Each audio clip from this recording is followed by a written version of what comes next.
Olha, gente, há um alerta no Brasil sobre a malária. Nós convidamos aqui o professor Dr. Antônio Rafael da Silva, que é infectologista. Pode vir para cá, professor.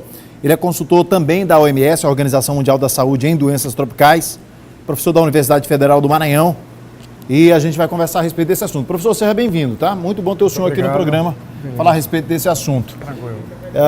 Vamos começar do Brasil para o Maranhão, até porque o Brasil está aí num compromisso de eliminação da malária, né? Um compromisso mundial, através da OMS, de eliminação da malária. Mas a gente tem visto alguns alertas de crescimento da doença no Brasil. Qual o problema, professor? O que está acontecendo? O Brasil, em 2000, ele descentralizou o controle da malária para os estados e municípios, que isso era centralizado no Ministério da Saúde. Então, nessa ocasião, o Brasil tinha mais de 600 mil casos.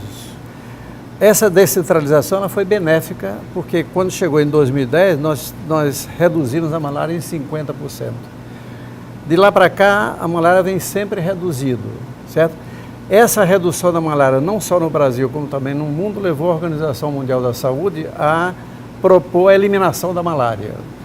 A eliminação não significa, depois de eliminada, abandonar, mas ficar sempre vigilante. Em 2015, o Brasil apresentou o menor índice de malária, que foi em torno de 140 mil casos de malária, e aí o Brasil entrou nesse programa. Em 2016, a malária continuou.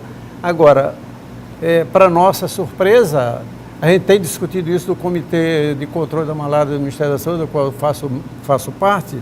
Lá vimos que em 2016, em plena eliminação da malária, a malária aumentou. Em 2017, a malária aumentou. E a tendência que ocorre pelos números que correm até maio, a tendência em 2008 também aumentar. Por que isso? Por que, professor? Por que esse isso? É o problema. Veja o seguinte, a malária é uma doença que atinge as populações pobres da periferia, de trabalhadores rurais, etc. É preciso que haja uma política de saúde muito bem organizada e um sistema de saúde muito bem organizado para o controle dessa doença, ou seja, aproximar os recursos da pessoa. O Brasil aconteceu em 2016, houve um decreto presidencial que o Brasil interrompeu o seu crescimento, o Brasil não investe durante 20 anos, e tudo isso onde vai ocupar? Nos setores mais cruciais da sociedade, que são os setores sociais, educação e saúde. Esse é um problema importante e que se eleva o crescimento da malária. Ou seja, é bom detectar, exatamente identificar isso, porque é algo grande, algo gigantesco, mas que vai atingir exatamente a população mais pobre. A malária, ela se concentra especialmente na região amazônica, a grande parte, né? E o Maranhão faz parte dos estados da região amazônica. Com certeza. Entretanto, nos últimos 10 anos, eu tenho um dado da Secretaria de Estado de Saúde que diz que nos últimos 10 anos houve uma diminuição no Maranhão de 57%, inclusive, em comparação deste ano com o ano anterior, houve uma grande redução de casos de malária no Maranhão. A gente aqui está remando na contramão dessa maré, professor? Não, o Maranhão é o estado brasileiro que teve a melhor performance no controle da malária. De 2000 até agora, o Maranhão foi o único estado que reduziu a malária em 98%. Nós que tínhamos em 2000, por exemplo, quase 80 mil casos de malária, hoje nós não temos, o ano passado nós tivemos 970 casos de malária. Dentre esses, a maioria vem de fora e não autóctone do Maranhão. Mas a malária, que é uma doença transmitida por um vetor, ela é um fogo, qualquer descuido, incêndio. De maneira que quando chega um cara de fora e que se instala, por exemplo, num lugar como Buriticupu, que tem o vetor, ou no Maranhão inteiro, se você não tiver um sistema de controle da doença, ela pode disseminar. De maneira que a nossa situação é uma situação privilegiada, mas nós não podemos descansar. O sistema de saúde tem que estar sempre organizado para detectar o caso, fazer o diagnóstico precoce e o tratamento precoce. Professor, da mesma forma que o senhor falou, o porquê a gente teve esse crescimento no Brasil como um todo, mas eu queria também entender o que o Maranhão fez de certo para a gente poder diminuir assim, esses casos. Há coisas de dentro e coisas de fora. Por exemplo, o Maranhão, quando houve a descentralização do Ministério da Saúde para estados e municípios, o Maranhão descentralizou bem.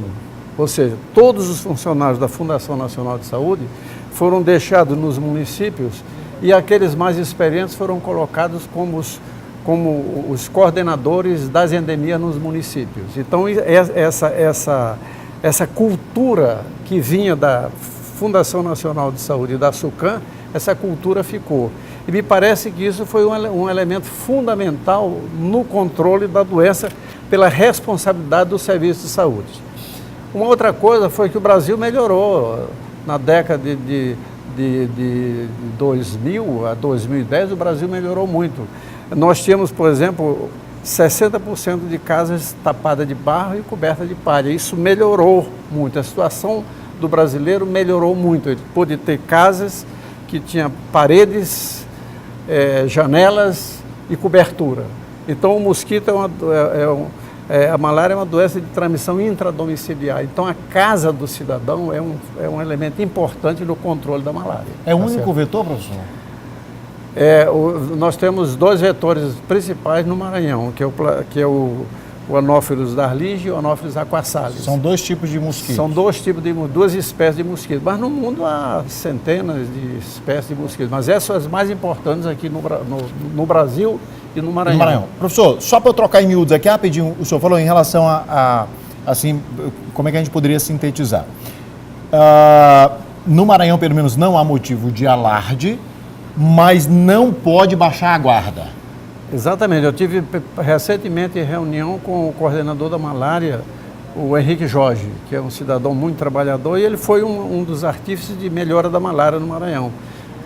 Como sou do comitê, eu conversei com ele para que a gente fosse ao secretário, né, de saúde para discutir essa questão, porque o problema não é ter malária, o problema é não ter e depois voltar com a mesma intensidade. Quer dizer, e com a desmobilização que se faz no presente momento. Entendi. Deu para entender? Ou seja, é como se fosse um contra-ataque. Aí vai ficar sem defesa, porque já que estava sem, não estava lidando com isso. Exatamente. Né? E professor, para a gente, a população comum, existe alguma coisa que se possa fazer, inclusive em termos de alertar as autoridades? Qual é o comportamento que a gente deve ter? A população é o seguinte, a malária é uma doença de diagnóstico fácil, de tratamento fácil. Se o sistema de saúde estiver próximo do indivíduo que esteja doente, é muito fácil.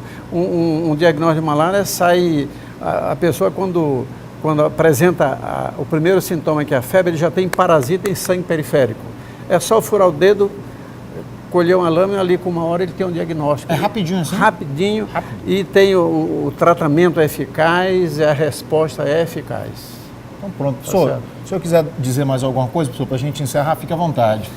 Eu acho que o Sistema Único de Saúde brasileiro deu ao Brasil o suporte para que ele possa bem controlar essa doença. Nós temos aqui os municípios se conscientizarem que eles têm que ter uma vigilância, ter um sistema de saúde eficaz para que essas doenças não se disseminem, não perdurem, porque isso contribui cada vez mais para o empobrecimento da população. Quero agradecer a presença do professor Dr. Antônio Rafael da Silva, repito, infectologista, consultor inclusive da OMS em doenças tropicais. Obrigado, viu, professor? O programa está à disposição para a gente poder informar a população. Obrigado, até logo.